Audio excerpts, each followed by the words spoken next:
En el 2020 aprendimos que el amor y la solidaridad, esas son las fuerzas que nos mueven. En Coopmam somos parte de tus experiencias y sueños. El futuro es ahorra. Cooperativa Mamoncito, deposita tu confianza.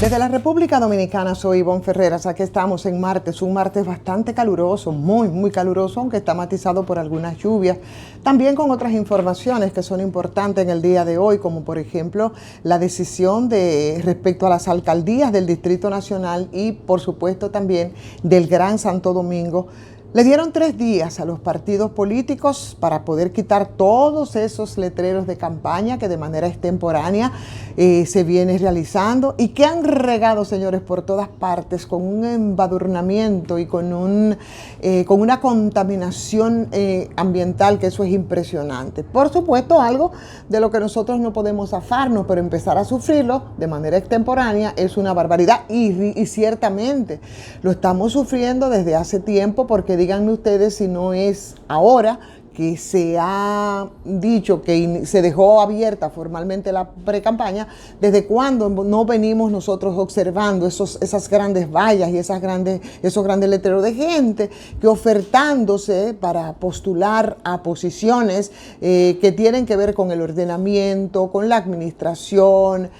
con el seguimiento de lo que es la cosa pública, bueno, pues de manera tan grosera, digo yo, es violentada precisamente por esas mismas debilidades institucionales. Y no es solamente lo feo y lo súper feo que eso puede resultar para la ciudad, aunque eso también es una razón que tiene mucha validez en este caso, sino que también nosotros tenemos ordenamientos, y el artículo 44 del reglamento de la ley, que es la 3318, la ley electoral, bueno, pues prohíbe que toda esa propaganda durante la pre-campaña estén afeando y estén contaminando todo el entorno. O sea que cuando se cumplan entonces los plazos, y esperemos que sea así en este caso, parece que las alcaldías van entonces a enviar brigadas para quitar toda esa propaganda que inadecuadamente está fuera de su sitio, y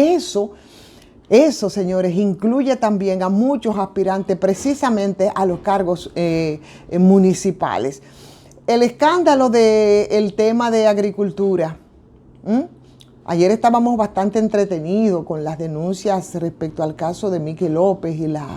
amenazas que ha hecho a personas vinculadas a los medios de comunicación en torno a un ejercicio que yo pienso de alguna manera se ha ido desvirtuando, en el sentido de que ya las críticas, o por lo menos poner en contexto algunos temas, pues envalentona a muchos actores políticos, en el entendido de que ellos tienen tanto poder y se ha acumulado tanto en el tiempo y ha cambiado la naturaleza, entre comillas, de este ejercicio, que ellos pueden darse el lujo de, a más de demostrar lo contrario o aclarar las cosas documentadas, como se han hecho en el caso de los medios de comunicación y de estas personas vinculadas a los medios de comunicación, entonces se entienden que pueden utilizar el recurso de las amenazas, que de verdad me alegró muchísimo que en este caso no tuviera asidero. Pero mientras eso ocurría en el Ministerio de Agricultura, que hoy está en boca de todos, y no precisamente porque ellos han implementado nuevas políticas agropecuarias tan importantes y tan necesarias en este país, sino porque hay un escándalo de corrupción que está involucrando a un hijo de un funcionario, o en este caso de un viceministro de esa entidad política. Y, por supuesto, desde el mismo Ministerio de Agricultura, y presentado por la Dirección de Ética, pues la denuncia fue hecha a la Procuraduría Especializada de Persecución de la Corrupción, a la PETCA, de que alguien estaba sacando dinero de un lado, mandándolo para otro, y ese alguien responde al nombre de Julio Domínguez,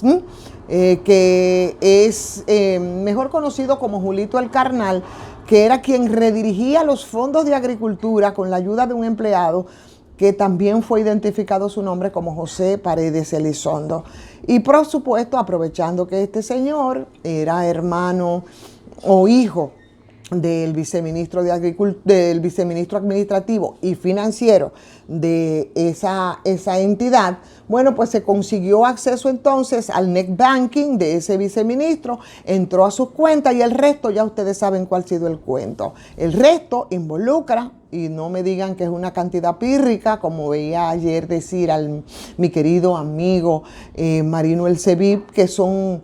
chilatas, no importa cuál sea la cantidad, si es dinero que a usted no le corresponde, ese es un dinero que usted tiene que manejarlo con transparencia. Al día de hoy, ¿qué ha pasado? Bueno, 2 se encuentran detenidos, tienen audiencia para medida de coerción el próximo sábado y el ministerio ya pidió prisión preventiva, pero como estamos en campaña, pues no han faltado quienes siguen hablando de que eso es un pleito interno entre los partidos y queriendo obviar entonces la denuncia y el hecho como tal, que es la utilización de esos dineros que no corresponden ni al ministro, ni al viceministro, ni a ningún funcionario de esa entidad para dar el manejo medalaganario al que estamos acostumbrados, y que sirva esto también para que sepan, de verdad para que sepan muchos de los funcionarios que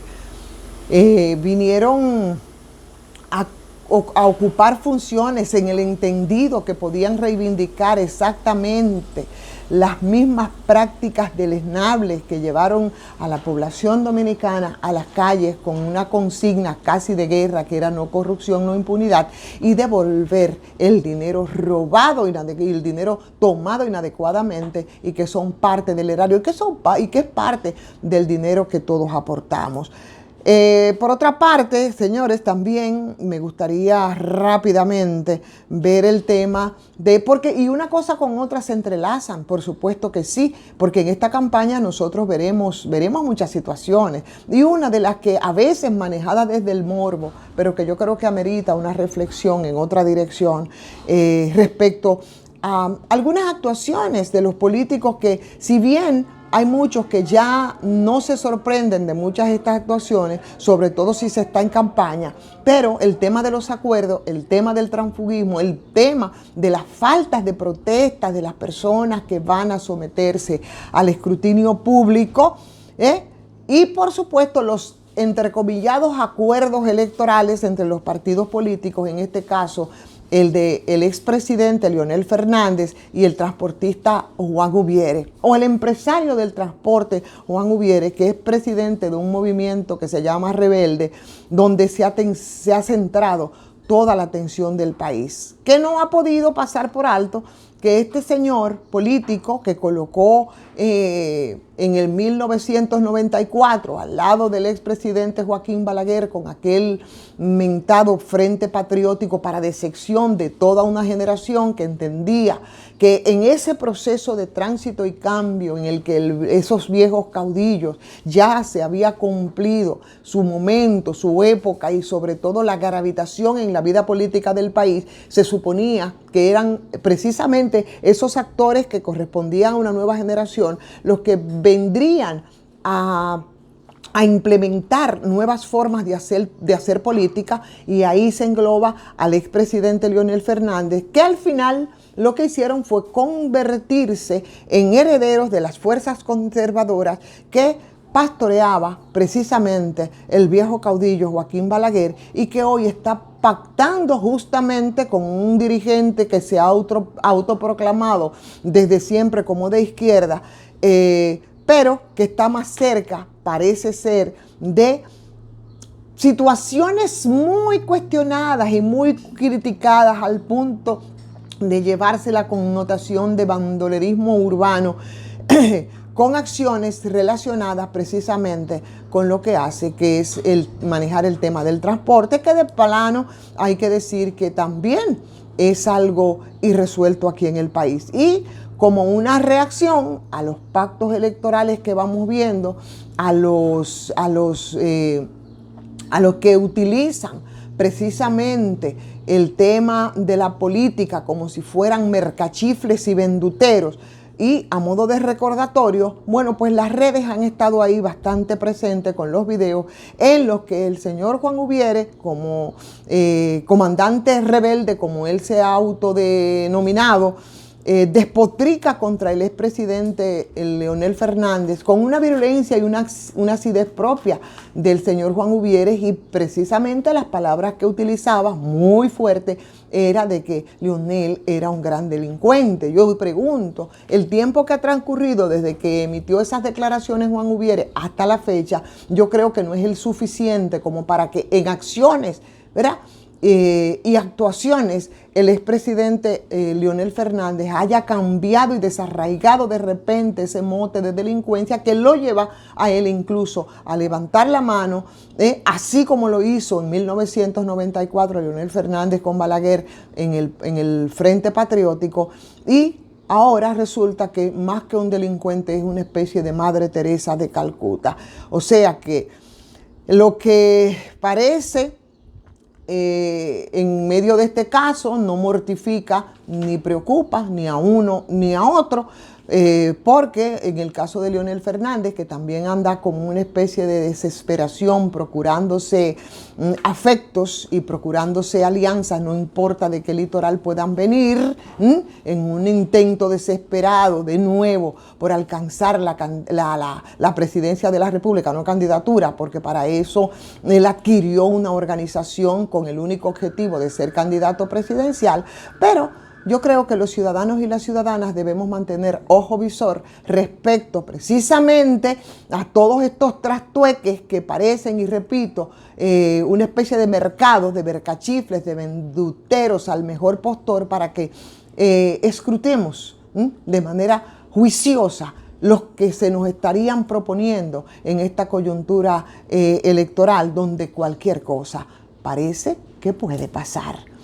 Señores, vamos a agradecer como siempre a Farmacia GBC 20% de descuento. Eso es en todas las sucursales y usted puede ser favorecido con ese 20% de descuento porque muy cerca de usted hay una Medicar GBC. A ustedes también el agradecimiento, el seguimiento, muchas gracias por acompañarnos siempre. Denle like si les ha gustado esta transmisión. Inviten a otras personas a que también se suscriban. Tratamos de hacer un enfoque distinto a todos los temas de la cotidianidad. Así es que si no se ha suscrito, pues hágalo si desea también a patreon.com/soy Ivonne Ferreras.